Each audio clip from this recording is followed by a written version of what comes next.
नमस्ते दोस्तों, मेरा नाम है सुमन। प्लैनेट हिस्ट्री पर आप सभी लोगों का एक बार फिर से स्वागत है। क्लास 12 चैप्टर 8 पीसन्स सभ्यतास इन द स्टेट, ये पार्ट 2 है।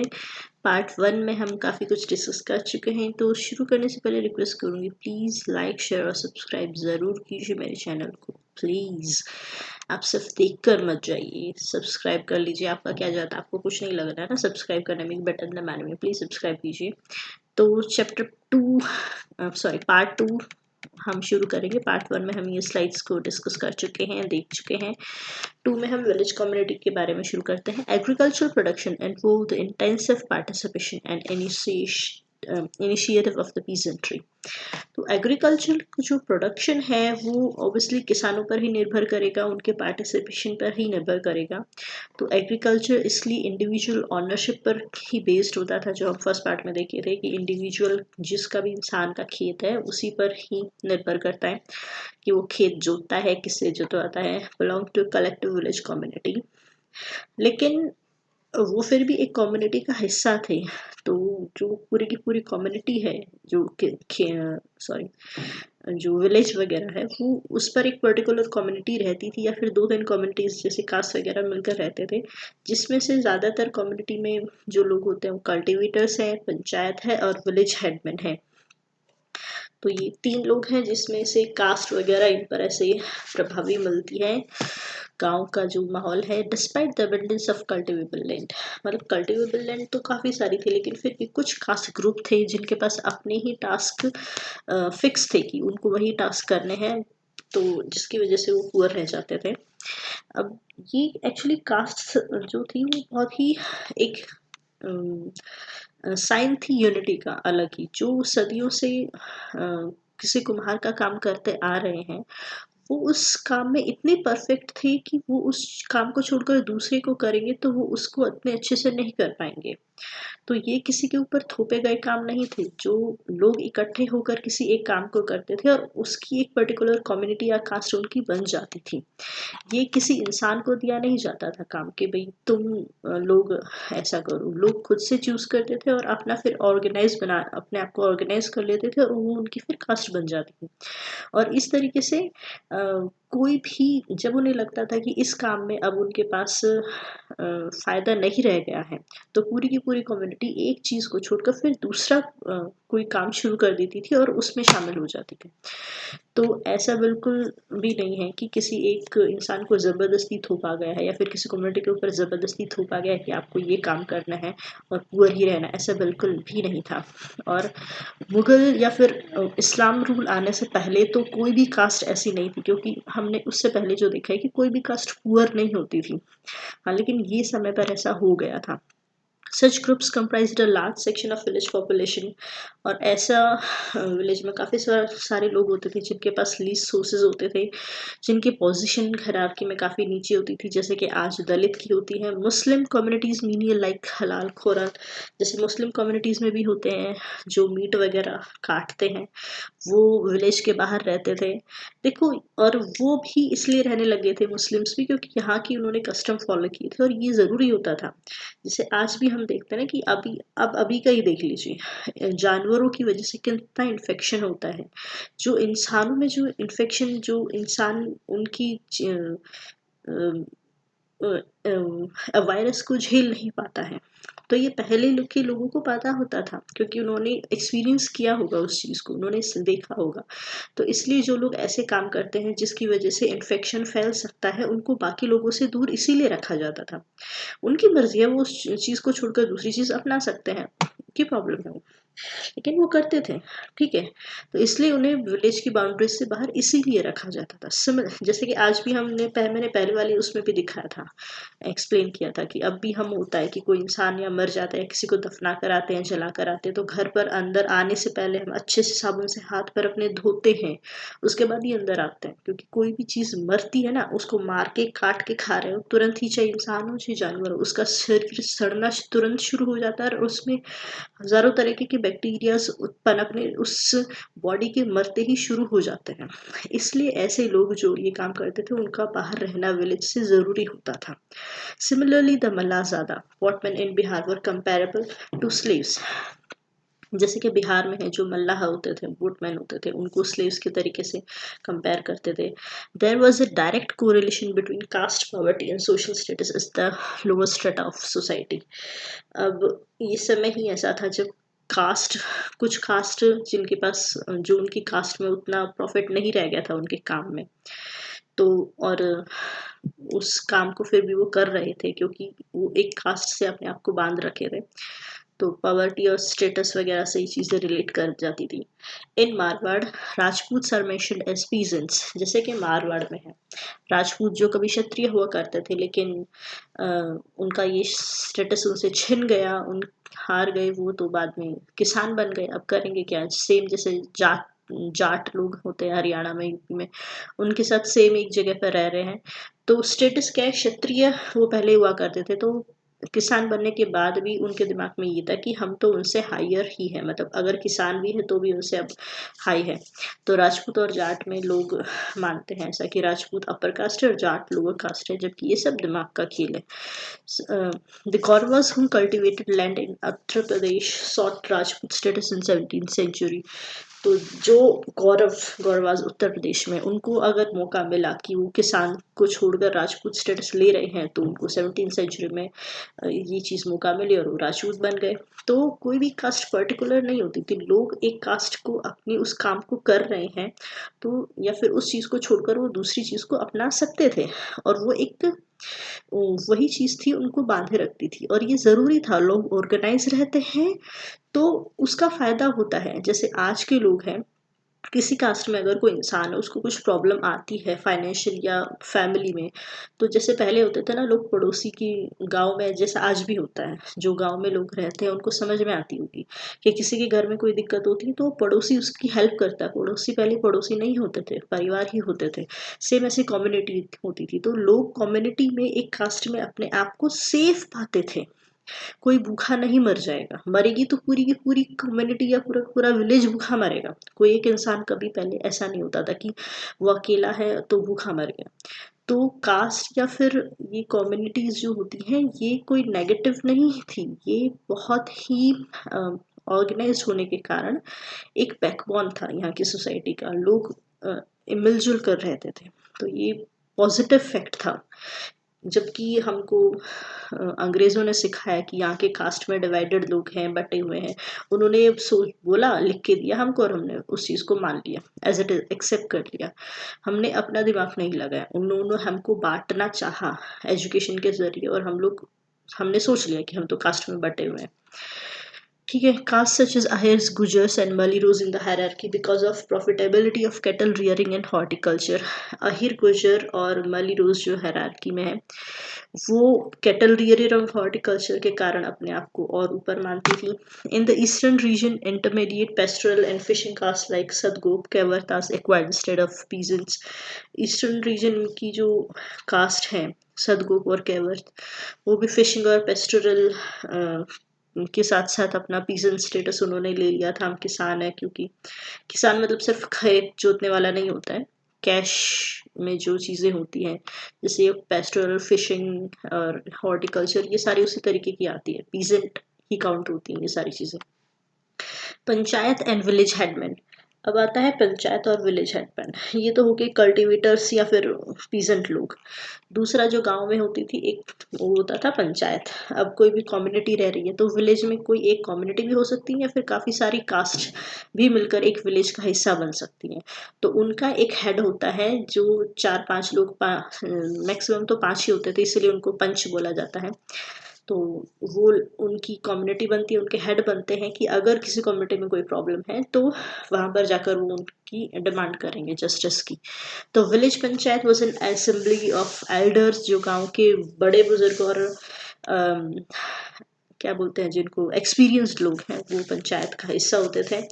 मिक्स्ड कास्ट विलेजेस भी होते हैं पंचायत, इसलिए काफ़ी जो एल्डर्स हैं वो अलग अलग कम्युनिटी के भी होते थे, जिनको पंचायत, जिनसे मिलकर पंचायत बनती थी।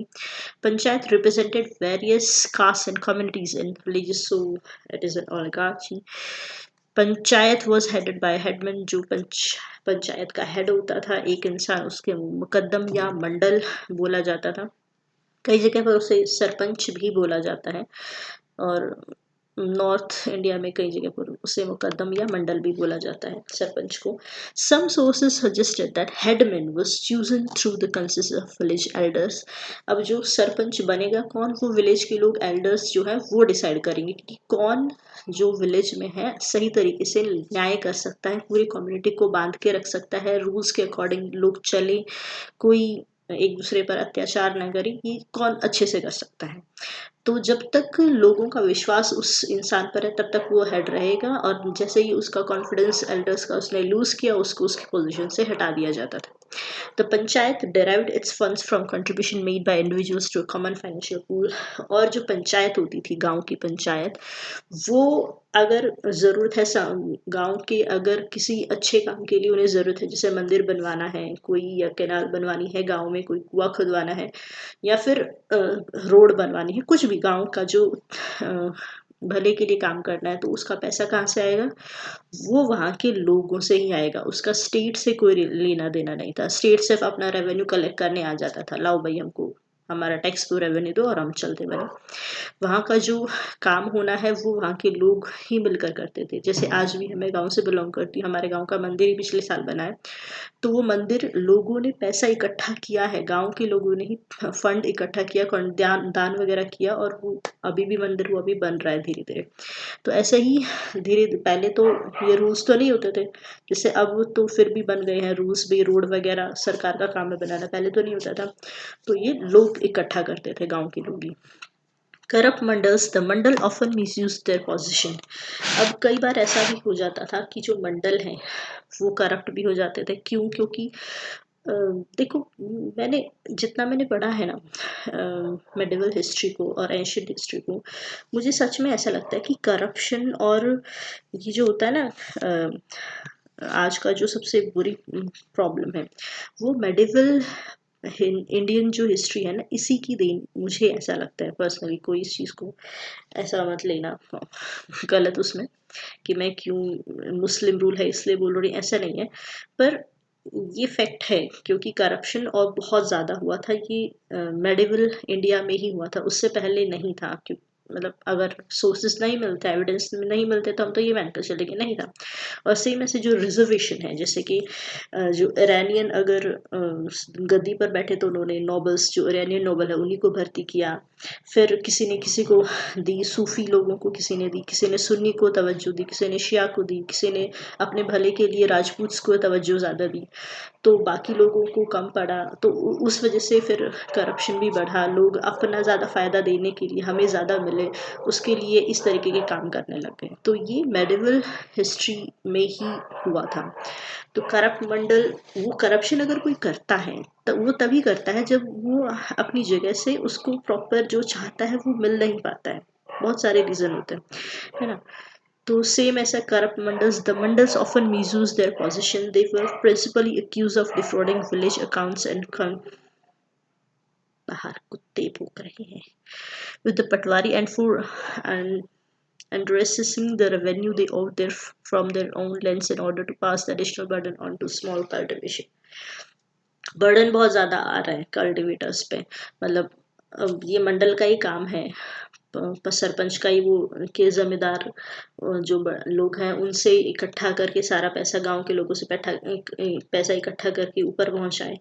तो अगर कम पड़ जाता है तो उसको दिक्कत फिर होने लगती है, और उस प्रॉब्लम में फिर वो करप्शन करता है, गलत काम करता है, पटवारी के साथ मिलके लेन देन करवा के ऐसा कुछ काम करता है। तो कई बार ये उसको अपने भले के लिए भी करता है, या फिर कई बार वो स्टेट को चकमा देने के लिए भी ऐसे काम करता था, लेन देन के। Functions of panchayat. अब ये जो पंचायत है इसके फंक्शंस क्या क्या थे? पंचायत के फंक्शंस है, village headman supervise the preparation of village accounts. Village के जो अकाउंट है उनको वो सुपरवाइज करता था, क्योंकि जो पटवारी है, जो स्टेट की तरफ से आने वाला है, पटवारी है या फिर रेवेन्यू कलेक्टर ऑफिसर जो भी है, तो उनके साथ मिलकर सरपंच काम करता था। हमारे यहाँ से इतना रेवेन्यू जाना है, आना है, ये सारे अकाउंट्स दिखता था। Panchayat had to undertake welfare measures for the village people. फिर जो विलेज के, फिर जो रेवेन्यू इकट्ठा हुआ उसमें से कुछ पार्ट उन्हें अपना रखते थे, ताकि वो विलेज के लोगों के लिए भी वेलफेयर कर सके, मतलब कम्युनिटी में जो भी ज़रूरत है, कंस्ट्रक्शन ऑफ पॉन्ड और digging the canal which peasant usually cannot afford to do on their own, जो कि पीसन्स अपने पैसे से अफोर्ड नहीं कर सकते हैं ये सारी चीज़ें। The panchayat also made arrangements against natural calamities like floods, famine, drought etcetera. ये सभी पंचायत को ही अपने खर्चे पे करना होता था, स्टेट से कोई हेल्प नहीं मिलती थी, मतलब बहुत कम ही। An early 19th century painting देखिए, depicting a meeting of village elders, ये विलेज के एल्डर्स हैं और ये टैक्स कलेक्टर हैं, आए हैं टैक्स कलेक्ट करके चले जाएंगे। One important function of the panchayat was to ensure that caste boundaries among the various communities inhabiting the village were upheld. ये तो हो गई इकोनॉमिक जो चीज़ें हैं। अब दूसरा जो सोशल चीज़ें जो करती थी, जो कम्युनिटीज़ रह रही हैं विलेज में, उन पर भी पंचायत नज़र रखती थी कि जो विलेज के लोग हैं, हमारे जो रूल्स हैं, हमारे जो ट्रेडिशन है, उसके अंतर्गत ही लोग सारे यहाँ के रहें। मैरिजेस वगैरह जो हमने रूल्स बनाए हैं कि अपनी ही कास्ट में लोग मैरिज करें, तो वो भी होना चाहिए। ये मंडल जो है, मुखिया है, वही इस चीज़ को इंश्योर करता था। Panchayats also had the authority to levy fines and inflict more serious forms of punishment like expulsion from the community. और अगर कोई बहुत ही बड़ा किसी ने गुनाह किया है, जैसे चोरी की है या फिर किसी की ज़मीन को हड़प लिया है, ऐसा कोई जो माफ़ करने का लायक नहीं है, तो उसमें ऐसा भी होता था कि उसे कम्युनिटी से बाहर निकाल दिया जाता था।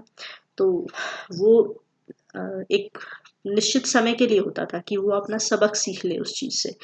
और मुझे ऐसा लगता है कि ये जो होते थे ना, कि लोगों को शर्म होती थी कि भाई हम अपने समाज में अपनी इज्जत बना के रखनी पड़ेगी हमें, वरना हम लोग हमारे साथ तालमेल मेलजोल नहीं रखेंगे, तो हमें अच्छा, इसलिए इस डर से भी लोग बुरा काम नहीं करते हैं।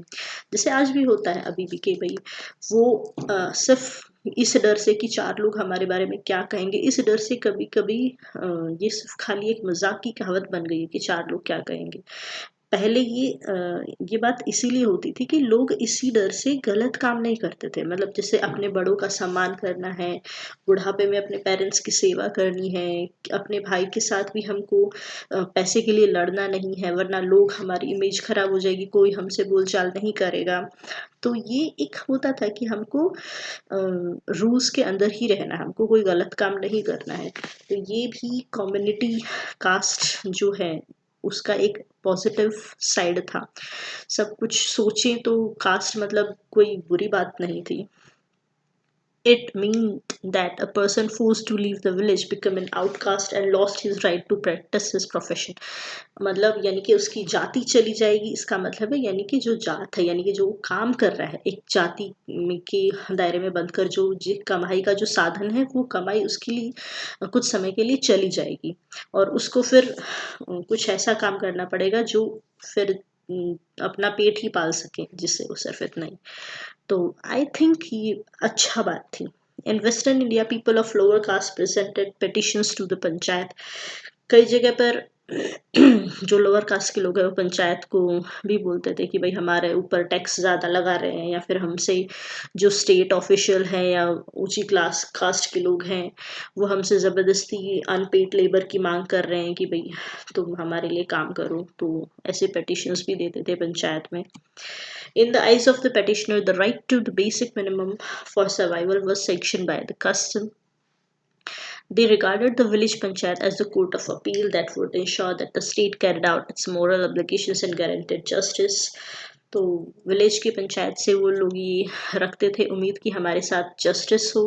डिसीजन जो पंचायत का था वो conflict between lower caste peasants and state officials और the local जिम्मेदार would carry from case to case। मतलब जो डिसीजन है वो पंचायत का अलग अलग केस पर अलग भी हो सकता था। जैसे कि एक्सेसिव रेवेन्यू डिमांड अगर है, जैसे पीजन बोलते हैं कि हमसे भाई बहुत ज़्यादा रेवेन्यू डिमांड हो रहा है, हम इतना नहीं दे सकते हैं, तो पंचायत भाई कॉम्प्रोमाइज़ के लिए बोलती थी कि भाई थोड़ा सा कम होना चाहिए, इतना ज़्यादा रेवेन्यू नहीं होता था। ऐसे बहुत सारे केस होते थे कि जो नोटिस करते हैं ना, इंग्लिश लोगों ने नोटिस किया था कि यहाँ पर तो लोगों वो ज़्यादा गरीब हैं लोग, क्योंकि स्टेट का कंट्रोल बहुत ज़्यादा है वो और उनके ऊपर। वो एक्चुअली इसलिए उनको लगा था कि जो रेवेन्यू डिमांड है वो बहुत ही ज़्यादा करते थे। मतलब अच्छा नहीं है ना कि अगर वो रेवेन्यू तुम्हारे लिए अपने सिर्फ अपने पेट पालने के लिए अपने पास रखो, बाकी सब हमको दे दो।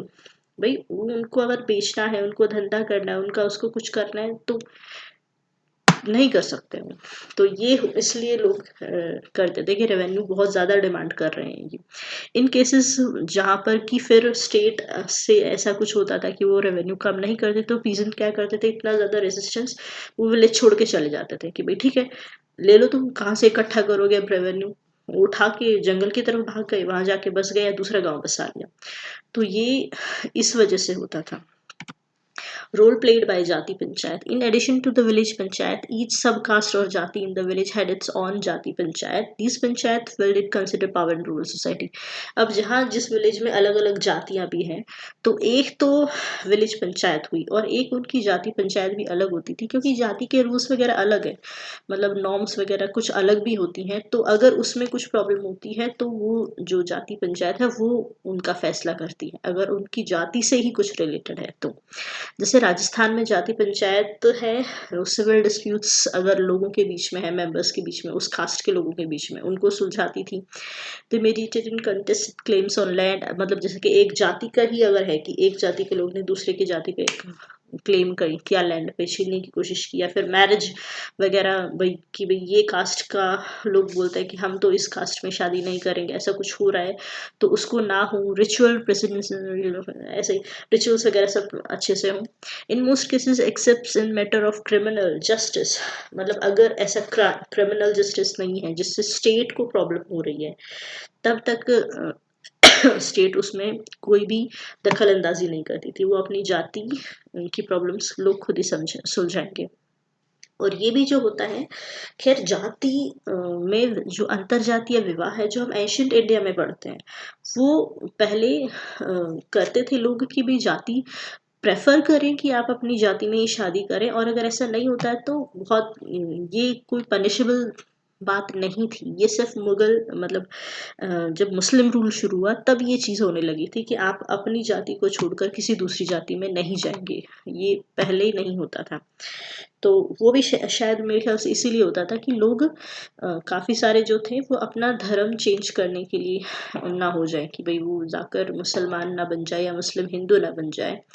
तो इस चीज़ से ये ज़्यादा रिजिड होती, इस समय पर बहुत ज़्यादा रिजिड होती चली गई, पहले नहीं था, ना ही ऐसा शास्त्रों में था। और अगर प्रेफर करते थे कि भाई अगर आप इस जाति के हैं तो आपको इसी जाति में शादी इसलिए करनी चाहिए क्योंकि जातियां सिर्फ नाम के लिए नहीं होती थी, जाति जैसे कि हमको पता है कि एक पर्टिकुलर काम कर रही होती थी। तो सपोज मैं अगर इसी जाति में हूँ, सपोज मैं अगर किसान हूँ, मैं कोई फसल की हूँ, या फिर मैं कोई कुम्हार हूँ, तो पहले के जो लोग थे वो अपनी बचपन से उस चीज़ को सीख रहे हैं, उस काम को, इसीलिए उनमें परफेक्शन इतना होता था। जैसे आप अभी भी देखिए कि जो बहुत पहले के जो लोग होते थे ना, जो चीज़ें बनाते थे उसमें कितना परफेक्शन होता था। कुछ कुछ चीज़ें, मतलब जैसे मंदिर बने हुए हैं, घर बने हुए हैं, ये चीज़ें, वो परफेक्शन आया ही इसलिए आता था कि वो एक जाति की या किसी ग्रुप ऑफ जो पीपल है उनकी स्पेशलिटी होती थी और उसको वो इम्प्रूव करते चले जाते थे।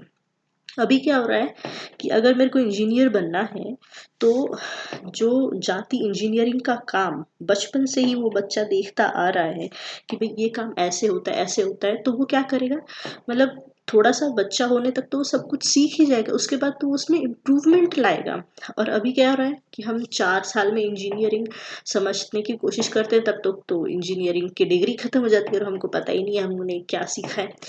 तो इसीलिए इसीलिए इस चीज़ को ये दिया जाता था कि अगर कोई इस जाति का है तो उसी जाति में विवाह करे, तो इसीलिए करे कि वो जो काम है, जो वो एक नॉलेज है, वो प्रिजर्व रहे। कोई भी जाति नाम के लिए नहीं होती थी, मेन मोटिव था कि वो एक नॉलेज को प्रिजर्व कर रही होती थी। जैसे पहले के लोगों को डिग्री नहीं लेनी होती थी डॉक्टर बनने के लिए, वो नाड़ियाँ देख कर ही कर देते थे, और वो जाति होती थी, उस नॉलेज को वो प्रिजर्व कर रही होती थी, इसलिए अपने बच्चों को, अपने आने वाली पीढ़ियों को सिखाती चली जाती थी। और कौन उसको बेटर सीख सकता है, जो उस चीज़ को बचपन से ही देख सकता है। मैं अगर जो बचपन से मैं देखती आई हूँ, वही चीज़ अगर मैं फिर विवाह होने के बाद दूसरी कास्ट में चली जाऊंगी तो मुझे उनका काम फिर से देखना पड़ेगा, फिर से सीखना पड़ेगा, सब कुछ नया हो जाएगा। तो ये जो नॉलेज है फिर वो खो जाएगी। मैं उस चीज़ को परफेक्शन के साथ नहीं सीख पाऊँगी। तो जो जाति में विवाह को प्रेफ़रेंस दी जाती थी कि अंतरजातीय विवाह तभी हो जब ज़रूरत हो, अदरवाइज़ ना हो। मतलब मना भी नहीं था, लेकिन प्रेफ़रेंस जाति विवाह को इसीलिए दी जाती थी बस, ठीक है? तो life of village artisans, 25% of total households in the village were artisans. जो 25% हाउसहोल्ड्स थे विलेज के, वो आर्टिसंस होते थे, मतलब अलग अलग कल्टिवेशन के अलावा जो भी हैं। Artisans and peasants in village society was a fluid one as many groups perform the task of both. कुछ लोग ऐसे होते थे कि भाई वो अपना जो कारीगरी का काम कर रहे हैं आर्टिसन का, उसके बाद उनके पास समय बचता है तो और थोड़ी कमाई करने के लिए पाही कश्त बन जाते थे, मतलब दूसरे के खेत पे काम कर रहे हैं और थोड़ा और कल्टीवेशन कर रहे हैं, या फिर छोटी मोटी उनके पास थोड़ी बहुत ज़मीन है तो एटलीस्ट खुद के कमाने के लिए कल्टीवेट कर ले, मतलब खुद का पेट भरने के लिए। Cultivators and their families would also participate in craft production. जैसे कुछ ऐसे कल्टीवेटर थे जो क्राफ्ट प्रोडक्शन भी करते थे, जैसे कि डाइंग है, टेक्सटाइल प्रिंटिंग है, बेकिंग है, firing of pottery, making and repairing agricultural implements. जैसे ये एक पेंटिंग है 17th century painting depicting textile production. Village artisans, potters, blacksmith, carpenter, even goldsmiths provided specialized services. Village में ऐसे ऐसे अलग अलग तरीके के artisans होते थे। In return village people give them a share of harvest. अब ये काम करते थे लोगों के लिए, तो एक तरीके का बार्टर सिस्टम हो गया, उसके बदले वो अपना हार्वेस्ट का प्रोड्यूस उनको दे देते थे, और या फिर उनके बदले में कोई छोटी सी लैंड उनको दे दी, या फिर ऐसी कोई कल्टिवेबल लैंड जो खाली पड़ी है तो उनको दे दी कि भाई ठीक है खाली पड़ी है तो तुम उसको बोलो। तो ये फैसला जो होना है वो पंचायत डिसाइड करती थी कि क्या किसके पास जाना है, कैसे देना है। जमींदार in Bengal who remunerated blacksmith, carpenter, even goldsmith for their work by paying them a small daily allowance and direct money। जैसे बंगाल में जो जमींदार थे वो, अरे कहाँ गया, सॉरी, जो बंगाल के जमींदार थे वो ब्लैकस्मिथ है, कारपेंटर है, गोल्डस्मिथ है, इनके बदले उनको कैश में डेली पेमेंट कर देते थे। इस सिस्टम को जजमानी सिस्टम कहा जाता है। 16th-17th सेंचुरीज में जबकि ये टर्म थी नहीं। Money in the village. The 17th century French traveler Jean-Baptiste Tavernier found it remarkable that in India a village must be very small indeed if it has not a money changer called a shroff। अब गांव में जो पैसा आता है वो कहाँ से आता है, मतलब अगर कुछ दे के तुम उसके बदले पैसा ले रहे हो, तो ये पैसा जो मनी करता था, एक्सचेंजर जो लाता था, उसको श्रॉफ कहा जाता है। तो ट्रेवलर बोलते हैं कि अगर किसी इंडियन विलेज में ये जो श्रॉफ नहीं है तो मतलब वो गांव बहुत ही छोटा और पिछड़ा हुआ, या फिर छोटा कुछ भी बोल सकते हैं उस गांव को। तो जो श्रॉफ है वे बैंकर की तरह काम करते थे to make remittance of money and who enhance the rupee as they please for paisa and paisa for these corrections. तो ये उसका दाम भी बदल देते थे, जैसे अभी होता है ना डॉलर और रुपये का दाम ऊपर नीचे कैसे होता है, तो ये श्रॉफ भी वही करता था कि भाई रुपए को और कोड़ी के बदले उनका दाम बढ़ा देता था। तो ये मैंने पिक्चर कहीं से ली थी, कहा ये फूटी कोड़ी है, ये कोड़ी है, ये दमड़ी है, उसके बाद पैसा है, फिर धेला है, पाई है। तो 3 फूटी कोड़ी मतलब 1 कोड़ी, 10 कोड़ी बराबर 1 दमड़ी, 2 दमड़ी बराबर 1 धेला, और 1.5 पाई मतलब 1 धेला, 3 पाई मतलब 1 पैसा पुराना, यानी कि जो हम पैसा बोलते हैं ना 100 पैसे के 1 रुपया बनता है वैसे। तो वो 3 पाई मतलब 1 पैसा, फिर 4 पैसे मतलब 1 आना, 16 आने मतलब 1 रुपया, ठीक है। कहावतें, 1 फूटी कौड़ी नहीं दूंगा। तो ये वो है पहले जो कौड़ी दमड़ी ऐसे कहावतें ना इनके ऊपर ही बनी हुई थी। एक पैसा, फूटी कौड़ी नहीं है, दमड़ी है, पाई पाई का हिसाब, ढेला नहीं है, ये सारी इन्हीं ऊपर बनी हुई है कहावतें।